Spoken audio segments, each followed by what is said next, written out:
Guys, welcome back to my YouTube channel. ഇന്നത്തെ നമ്മളെ video എന്ന് പറയുന്നത് എന്താണ് ഇൻസ്ട്രുമെന്റേഷൻ ആൻഡ് കൺട്രോൾ എഞ്ചിനീയറിംഗ്, അതേപോലെ തന്നെ എന്തിനാണ് ഇൻസ്ട്രുമെന്റേഷൻ ആൻഡ് കൺട്രോൾ എഞ്ചിനീയറിംഗ് പഠിക്കുന്നത്, ഇത് പഠിച്ചിട്ട് എന്തെങ്കിലും സ്കോപ്പ് ഉണ്ടോ, ഇതൊക്കെയാണ് നമ്മളെ ഇന്നത്തെ വീഡിയോയിലൂടെ സംസാരിക്കാൻ പോകുന്നത്.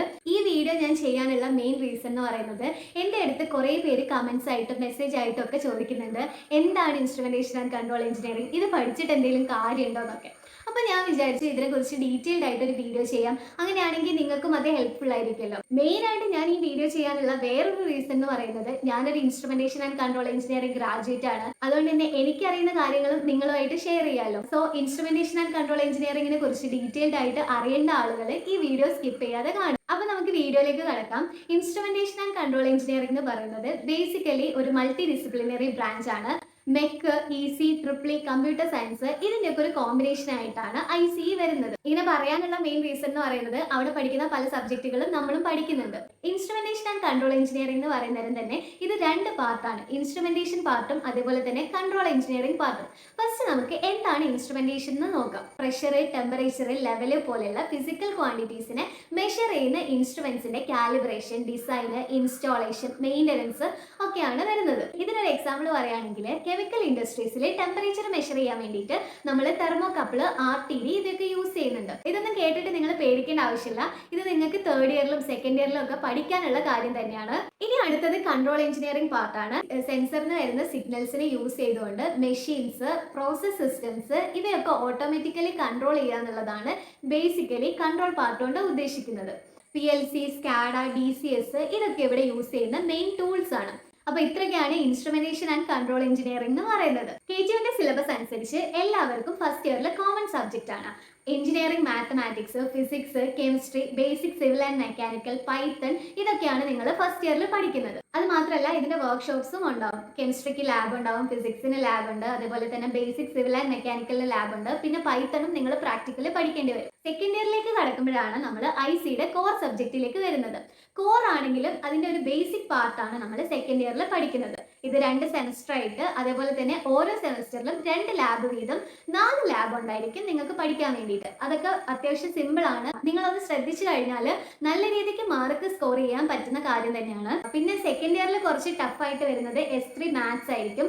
സോ അത് നിങ്ങൾ നല്ല രീതിക്ക് പഠിക്കാൻ ശ്രമിക്കാം. ഇനി തേർഡ് ഇയറിലേക്ക് വരുന്നവരാണ് നമ്മൾ ഇതിന്റെ കുറച്ചുകൂടെ അഡ്വാൻസ് ലെവലിൽ പഠിക്കുന്നത്.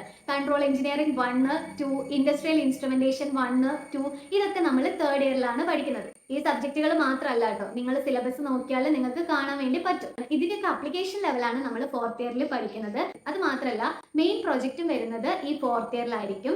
പിന്നെ ഇപ്പോൾ 2024 സ്കീം വെച്ചിട്ട് നിങ്ങൾക്ക് ഫോർത്ത് ഇയറിൽ ഇന്റേൺഷിപ്പ് ഉണ്ടാവും. ഇന്റേൺഷിപ്പിന് നല്ല രീതിക്ക് ഇമ്പോർട്ടൻസ് ഉണ്ട്. ഇന്റേൺഷിപ്പ് ചൂസ് ചെയ്യുന്ന സമയത്ത് നല്ല കമ്പനികൾ നോക്കി ചൂസ് ചെയ്യാൻ വേണ്ടി ശ്രമിക്കുക. അതിനുവേണ്ടി നേരത്തെ പ്രിപ്പയർ ചെയ്യുകയും വേണം. കാരണം ഇത് നിങ്ങളെ പ്ലേസ്മെന്റിനെ ഫ്യൂച്ചറിൽ നല്ല രീതിക്ക് ഹെൽപ്പ് ചെയ്യുക. ഇതൊക്കെയാണ് KTUവിന്റെ ഒരു ഓവർവ്യൂ എന്ന് പറയുന്നത്. ഫസ്റ്റ് ഇയറും സെക്കൻഡ് ഇയറും നിങ്ങൾ ഉറപ്പാതെ നല്ല രീതിക്ക് പഠിക്കണം. കാരണം അത് നിങ്ങളെ CGPA വല്ലാണ്ട് എഫക്ട് ചെയ്യും. കാരണം സെക്കൻഡ് ഇയർ ഫോർത്ത് ഇയർ ആകുന്ന സമയത്ത് എളുപ്പത്തിൽ മാർക്ക് സ്കോർ ചെയ്യാൻ പറ്റും.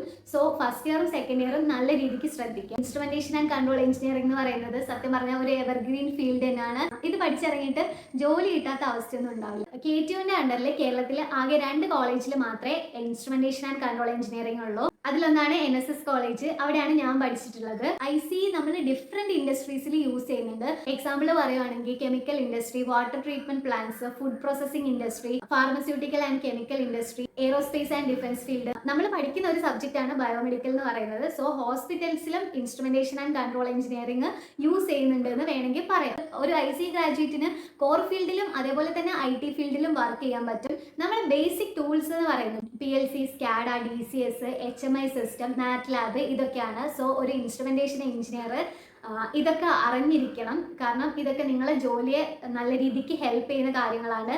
അറ്റ്ലീസ്റ്റ് നിങ്ങൾ പഠിച്ചിറങ്ങി കഴിഞ്ഞിട്ടെങ്കിലും ഇതിലൊക്കെ സ്പെഷ്യലൈസ് ചെയ്യാൻ നോക്കുക. അത് നിങ്ങൾ നല്ല രീതിക്ക് ഹെൽപ്പ് ചെയ്യുന്ന ഒരു കാര്യമാണ്. Industrial instrumentation engineer, control engineer, automation engineer, calibration engineer, PLC, SCADA programmer ഇതൊക്കെയാണ് ഡിഫറെന്റ് ജോബ് റോൾസ് വരുന്നത്. അത് മാത്രമല്ല നമുക്ക് ഹയർ സ്റ്റഡീസിനുള്ള ഓപ്ഷൻസ് അവൈലബിൾ ആണ്. MTech, അതേപോലെ തന്നെ MSc, MBA ഇതൊക്കെ നമുക്ക് പഠിക്കാൻ പറ്റും. ബാക്കി ഡിപ്പാർട്ട്മെന്റ്സിനെ കമ്പയർ ചെയ്യുന്ന സമയത്ത് ഗവൺമെന്റ് ഫീൽഡ്സിൽ ജോലി കുറവായിരിക്കും. ഇൻസ്ട്രുമെന്റേഷൻ എഞ്ചിനീയറിന് ഫോറിൻ കൺട്രീസിൽ നല്ല ഡിമാൻഡ്സ് ഉണ്ട്, എസ്പെഷ്യലി ഓയിൽ ആൻഡ് ഗ്യാസ് ഫീൽഡ്സിൽ. Tata, ISRO, DRDO, ABB, Honeywell പോലെയുള്ള കമ്പനികളൊക്കെ നമ്മളെ കോർ കമ്പനീസിൽ വരുന്നതാണ്.